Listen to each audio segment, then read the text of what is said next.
Bonjour tout le monde, nous allons parler aujourd'hui de I Wish, film réalisé par John R. Leonetti, réalisateur de films qui n'ont pas très bonne réputation, genre Mortal Kombat Annihilation ou Annabelle ou des trucs dans ce genre-là, et qui revient du coup ici avec cette histoire d'une jeune fille qui se découvre l'heureuse propriétaire d'une boîte à souhaits chinoise, une boîte qui lui permet de réaliser 7 souhaits, mais qui prend un paiement pour chaque souhait réalisé, c'est-à-dire que chaque chose que le personnage souhaite et qu'il obtient lui vaut de perdre un proche ou quelqu'un qu'elle apprécie, en tout cas quelqu'un de son entourage.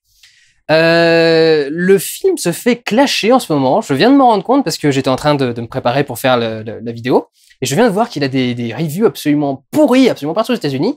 Je crois comprendre pourquoi. C'est que la bande-annonce, en tout cas, vendait plus quelque chose dans les eaux de Mirrors, réalisé par Alexandre Aja, en termes de puissance et de volonté de l'être surnaturel. Il y a le truc, c'est que la boîte, forcément, est hantée par un espèce d'esprit, qui est l'esprit qui réalise les souhaits et qui donc demande un paiement en échange. Et je pense que les gens avaient en tête qu'il y aurait des scènes un peu comme dans Mirrors. Alors si vous n'êtes pas au courant, dans Mirrors, il y a une scène absolument ignoble mais géniale où une nana se fait arracher la mâchoire parce qu'un démon s'arrache la mâchoire elle-même, etc. C'est absolument parfait. Donc c'est très très gore. Ce film est un film PG-13. Et je pense qu'ils s'attendaient pas du tout à ça, la plupart des gens, quand ils sont allés voir le film. Et le film, en vérité, est plus proche d'un Destination Finale que d'un film d'horreur classique ou d'un film d'horreur avec un monstre, avec une entité, avec du gore, des trucs qui giclent à l'écran, etc. Il y a un petit peu de sang et il y a un petit peu de gore dans le film, mais c'est pas vraiment le problème. La tension qui va être gérée, ce qui va être géré, c'est justement cette tension, ce suspense qui est quasi Hitchcockien, de savoir qu'est-ce qui va se passer exactement. Parce que, en fait, à chaque fois que cette boîte se met en marche, tu sais, alors je crois que peut-être les une ou deux premières fois, c'est assez évident, mais très rapidement, le film va commencer à jouer avec nous. C'est-à-dire qu'il va nous dire, alors oui, ça va peut-être être ce personnage-là, mais avec quel ustensile? Ah, comment je vais faire? Comment je vais faire pour la buter, ce personnage? Parce que tu vois 2 ou 3 trucs dans l'image, et tu te dis, putain, si c'est ça, ça va être horrible, mais alors si c'est ça, ça va être encore pire, ça va être encore plus long, et si ça va être machin, et si ça va être machin. Et au final, c'est un 4e ou un 5e truc que tu n'avais même pas remarqué dans l'image, et qui d'un seul coup, d'un moment, devient évident, et tu fais, mais non, c'est ça! Et d'un seul coup, c'est Et je vous avoue que moi qui suis très très très sensible au stress, j'étais bien content de devoir prendre des notes et de devoir faire oui, donc là forcément ça va être l'un ou l'autre en train d'attendre d'avoir le bruit du de la nana qui est en train de souffrir, puis de lever les yeux, non merde, c'est toujours pas ça va être quoi, putain. J'étais très content de devoir prendre mes notes. Et un peu plus loin, autre idée de génie, on va avoir un doute sur qui va être la victime. À quel moment est-ce que ça... Parce qu'il y a 2 personnages qui vont pouvoir être mis en danger au même moment. Au moment où la boîte s'ouvre et commence à jouer sa musique, ce qui est le signe qu'elle va réclamer son paiement.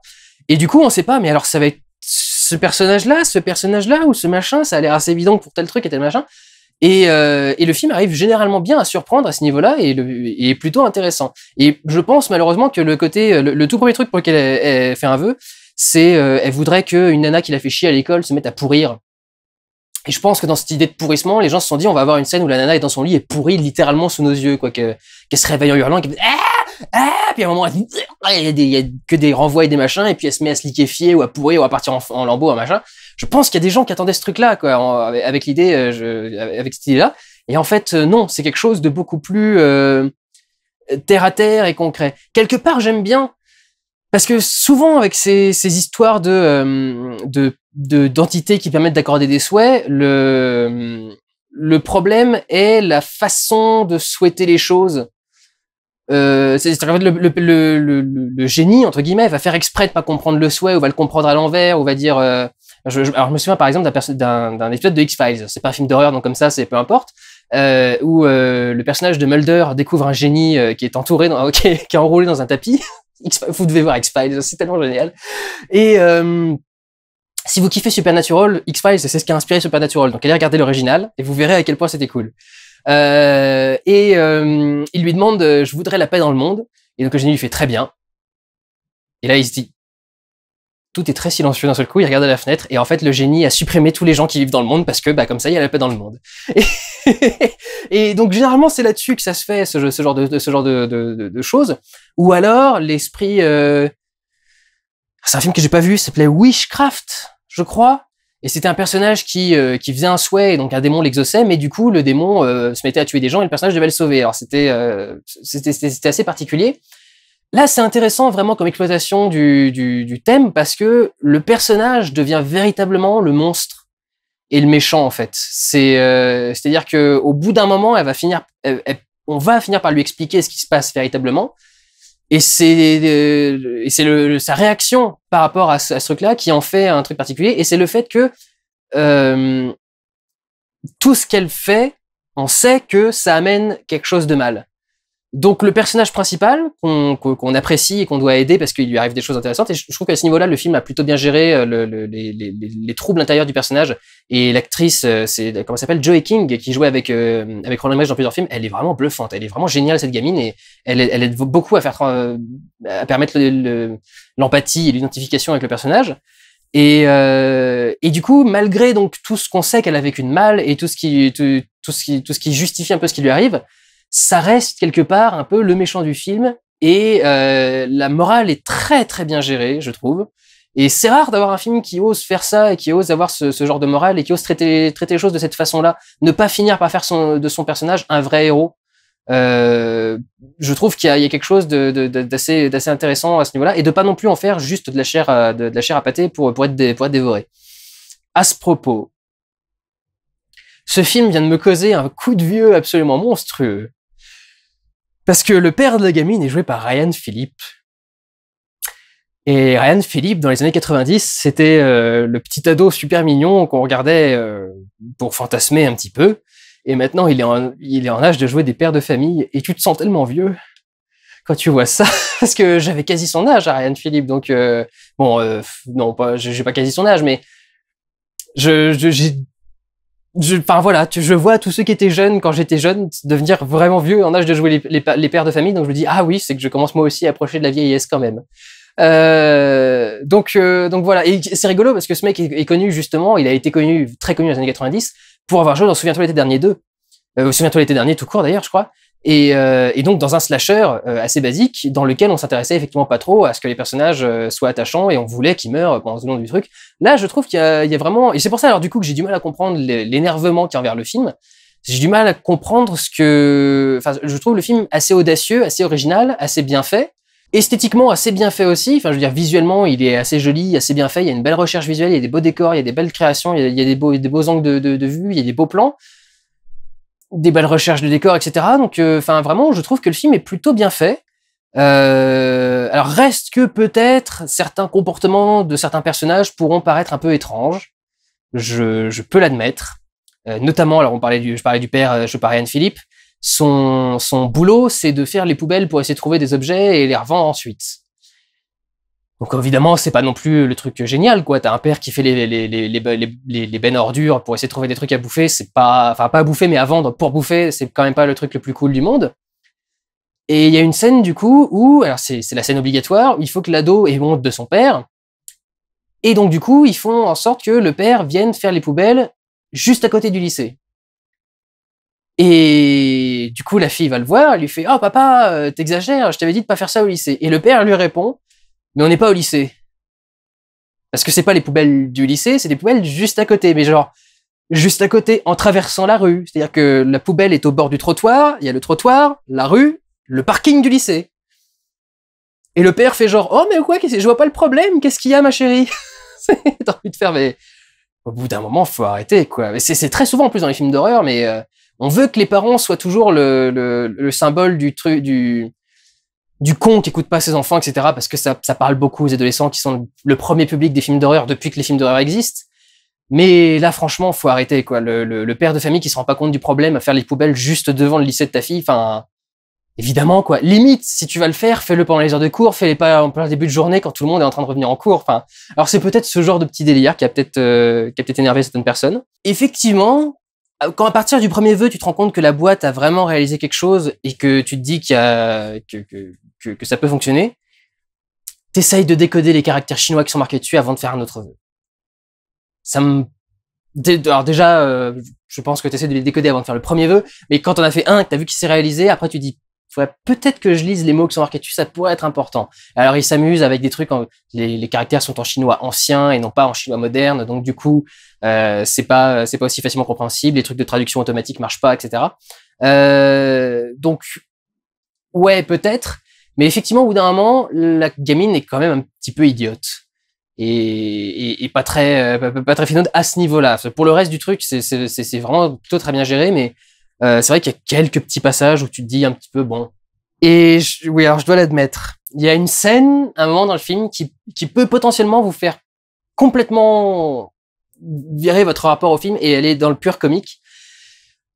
Il y a un personnage qui meurt en glissant dans une baignoire. Et je vais vous spoiler, mais c'est pas très grave parce que vaut mieux que vous le sachiez à l'avant, comme ça vous rirez moins devant le film. Donc il s'écroule dans sa baignoire et il se relève parce qu'il est pas complètement mort. Mais en se relevant, il se reprend un truc avec avec le robinet et du coup il retombe. Et ça fait un peu le début de Scary Movie 3, quoi, avec le mec qui se lève et qui se prend tous les trucs dans la pièce au fur et à mesure qu'il se lève. C'est vrai qu'il y a un côté un peu comique, un peu ridicule, qui pourrait d'ailleurs se retrouver dans la dernière mort du film, mais qui heureusement ne s'y retrouve pas. Enfin, je trouvais que c'est au lieu d'être, c'est un côté grotesque parce que c'est très réaliste en fait. Ce qui se passe dans ce genre de situation rend quelque chose de grotesque à la base, mais l'impact est quand même fort et la salle s'est pas marrée quand elle a vu ce truc-là.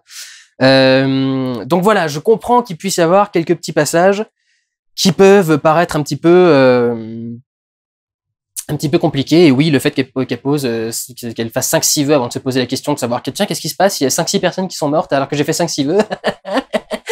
Oui, d'accord. Elle a l'air un peu niaise à ce moment-là. Mais globalement, le truc est tellement bien vendu et les personnages sont tellement attachants que je trouve que ça marche super bien.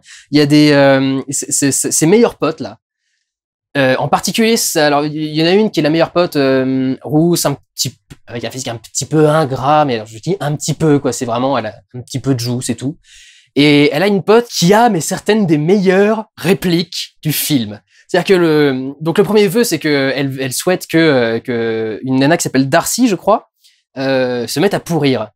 Et les amis de Darcy, du coup, se mettent à faire une quête dans l'école en disant est-ce que vous pouvez nous aider à récolter de l'argent pour aider à soigner Darcy? Et la pote du coup de l'héroïne la regarde et fait ah, je suis désolée, mais tu dis ça comme si on avait quelque chose à foutre. Et le tacle, enfin la saloperie, la méchanceté du truc, c'était tellement parfaitement joué parce qu'effectivement la nana, la Darcy, c'était la connasse du lycée qui fait chier tout le monde. Donc t'as envie de dire mais bien fait pour sa gueule. Et elle le joue tellement bien, le côté bien fait pour sa gueule. Elle était géniale. Et à chaque fois qu'elle sort une réplique, c'est ce genre de truc bien cassant et bien dur et tu fais elle est parfaite, cette nana est parfaite. Donc développe une très bonne relation avec ce truc-là. Il y a également une scène de dispute justement avec Darcy. Claire à un moment s'engueule avec Darcy. Et pour une fois, j'ai vu une vraie dispute de lycée, quoi. J'ai vu, pour une fois, d'habitude, ils sont toujours en train d'essayer de pas chercher la merde, d'être trop vertueux, d'être trop machin. Là, t'as une vraie dispute de nana au lycée et tu t'es fait, ouais, vas-y! Ça donne envie, quoi. Vraiment, le développement des personnages est tellement bien fait que je trouve qu'on s'attache vraiment à eux, même si des fois ils ont un tout petit moment con. Tu lui excuses presque en disant c'est un film d'horreur. On est obligé de faire un truc comme ça, sinon le film avance pas et on n'aurait pas d'horreur, quoi. Si la nana était morale et consciente dès le début, elle trouve la boîte, elle attend de déchiffrer les caractères, elle voit ce qui a à payer quand tu réalises un vœu, elle fait pas de vœu, pas de film. Donc évidemment, il y a un moment où le personnage doit avoir un petit défaut et il est expliqué tout à fait concrètement par ce qui est arrivé au personnage, pas dans son enfance et plus tôt, etc. Donc vraiment, je trouve que c'est vachement bien fait, qu'on s'attache vachement bien à eux. Pareil, ils font des peurs très concrètes. C'est-à-dire que justement, moi, je pensais me retrouver dans un film d'horreur un peu à la Mirrors, où j'allais me mettre à avoir peur des reflets, des machins, du nombre qui passe, d'un machin genre-là. Et en fait, les peurs restent toujours très concrètes. Ce qui les rend toujours vachement plus intelligentes et fortes. Bon, je l'admets, un film qui est centré sur les dilemmes moraux de réaliser ses choix, où le personnage met 5 ou 6 vœux à poser un dilemme moral. Je comprends que ce soit un petit peu énervant par moment, mais je trouve que justement ça se fait au bon moment et au bon endroit et de la bonne façon. Je trouve que c'est toujours assez logique la façon qu'ont les choses de s'enchaîner dans le film. Dans les petits défauts à relever, un truc qui est dans la VF purement, la traduction, Alors, encore une fois, peut-être que c'est pas traduit en VF oral, mais moi je parle de la VF sous-titrée. Il y a tout un tas de phrases où un de ses potes lui donne plusieurs hypothèses. Il dit peut-être que tel truc s'est arrêté, peut-être que tel truc machin. Et la traduction française retire tous les peut-être. C'est-à-dire que le mec dit maybe en début de chaque phrase, mais il y a aucun peut-être dans le début de la phrase traduite. Donc ça devient plus un peut-être et une supposition, ça devient une affirmation. Les choses sont finies, les choses sont machin, les choses... Ce n'est pas le même sens de la phrase. Et je comprends pas qu'on puisse retirer un peut-être. Putain! Comment tu fais pour retirer ce qui fait le sens de base de la phrase? Est-ce que c'est une interrogation ou une affirmation? Enfin, c'est de la traduction de sagouin à ce niveau-là, c'est pas possible. Et un dernier truc que j'avais envie de dire avant de partir de ce film, je trouve que I Wish est un film plutôt marginal par rapport aux films d'horreur qui sortent actuellement. Qui essaye pas vraiment de répondre à une attente particulière de cahier des charges d'un certain type de public, mais qui essaye justement de proposer quelque chose. Et juste de l'adapter à un public différent, ce genre-là. C'est un espèce de destination finale pour ados. Et je trouve que si on part de ce principe-là, le film est vachement réussi. Je trouve que le film marche bien. Il y a quelques idioties inhérentes à certains fonctionnements des films d'horreur qui auraient pu être évités, mais c'est pas une honte. Et je trouve que ce film mérite largement de fonctionner et d'avoir un public. Donc voilà, je vous encourage à aller voir I Wish. I wish you'd go and see Wish Upon, puisque ça s'appelle Wish Upon en version originale. Voilà, je vous l'ai pas dit en chinois parce que mon chinois est rouillé. Prenez soin de vous, allez voir des films. Ciao!